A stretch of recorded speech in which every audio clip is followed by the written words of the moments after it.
বিসমিল্লাহির রহমানির রহিম।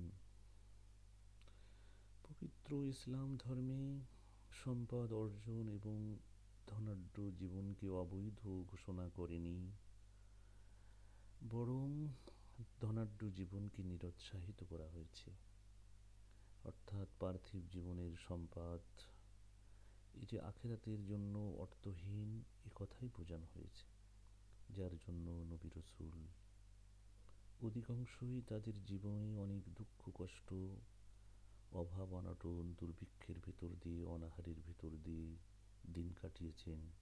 কিন্তু তারা পার্থিব জীবনের সম্পদ অর্জন করার দিকে কোনো চিন্তাই করেননি, বা সেদিকে তারা কোনো শ্রমও দেননি। বরং সকাল থেকে সন্ধ্যা পর্যন্ত অনাহারে অভুক্ত অবস্থায় তারা আল্লাহর দ্বীনকে প্রচার করেছেন এবং নিজেদের যা কিছু ছিল তা নিয়েই তারা তাদের জীবন যাপন করেছেন। মাঝে মাঝে অভুক্ত অনাহারে দিন কাটিয়েছেন। নিজেদের সামান্য ইনকাম দিয়ে তারা চলেছেন। কোনো কারোর কাছে কোনো অর্থ চেয়েও তারা জীবন চালাননি।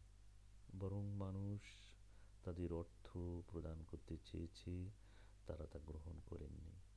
বরং তারা প্রকাশ্যে তাদেরকে বলে দিয়েছে, তাদের জাতিকে, লা আসআলুকুম আলাইহি মিন আজরান ইন্না আজরি ইল্লা আলা রব্বিল আলামিন। যে হে আমার জাতি, তোমরা আমাদের যে এই দিন প্রচারের বিনিময়ে প্রতিদান দিতে চাচ্ছ, অর্থ দিতে চাচ্ছ, সম্পদ দিতে চাচ্ছ, আমরা এর প্রত্যাশী নয়, বরং আমাদের এর প্রতিদান স্বয়ং এই বিশ্ব প্রতিপালকই দিবেন। এ ব্যাপারে আমরা বিশ্বাসী। আমাদের মহানবী সাল্লাল্লাহু আলাইহি সাল্লাম তার জীবদ্দশায় আরবের লোক দিন থেকে বিরত রাখার জন্য তাকে অঢেল সম্পদের মালিক করতে চেয়েছিল, অথচ তিনি তা গ্রহণ করেননি। বরং তিনি পার্থিব জীবনকে অনেক তুচ্ছ মনে করে পরকালের দিকে মনোনিবেশ করেছিলেন এবং জাতিকে সেই পরকালমুখী করার জন্য সবসময় উৎসাহিত করেছেন। সকাল বিকাল তিনি যে বিশেষ প্রার্থনাটা করতেন তা ছিল, রব্বি ইয়াহইনি মিসকিনান ওয়ালহিকনি মিসকিনান ওয়া ইয়াহশিরনি মিসকিনান।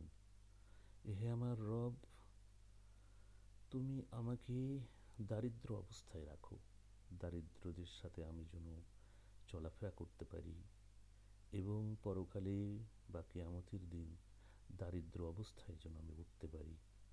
আসায় আইয়াসাবু আসিরান, এই প্রত্যাশায় যে আমার সম্পদ এবং দুনিয়ার সম্পদ যদি কম হয়, আখেরাতে তার হিসাব আমার কম হবে, এই প্রত্যাশা আমার রয়েছে। এবং তিনি আরও বলেছেন যে আওরাদা রব্বি বি জাবালিন মিন কানজিন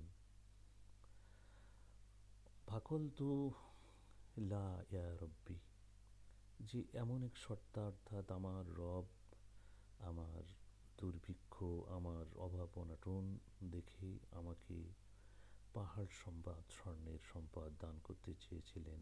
কিন্তু আমি বলেছিলাম, হে আমার রব, আমি এই দুনিয়ার সম্পদে প্রত্যাশী নই, অতএব আমি সেটা চাই নাই। আসলে নবী রাসূল যারা ছিলেন, যারা মহামানব ছিলেন, তারা এই পৃথিবীর সম্পদে কেন প্রত্যাশী ছিলেন না? তাদের হাতের কাছে সম্পদ অর্জনের সুযোগ পাওয়ার সত্ত্বেও কেন তারা দারিদ্র অবস্থায় জীবনযাপন করে আল্লাহর নবুয়তকে প্রচার করেছেন, আল্লাহর দ্বীন প্রচার করে পৃথিবী থেকে বিদায় নিয়েছেন? এর আসলে কারণ খোঁজা প্রয়োজন।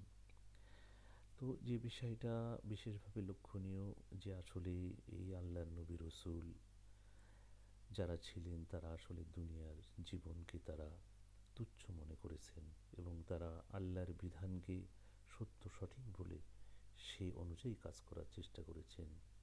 মহাপবিত্র কোরআন বলেছেন, ওয়ামাল হায়াতুদ দুনিয়া ফিল আখিরাতি ইল্লা মাতাউন, যে এই দুনিয়ার যে সম্পদ, দুনিয়ার যে জীবন আখিরাতের তুলনায় অত্যাধিক তুচ্ছ, সামান্য দুদিনের জন্য।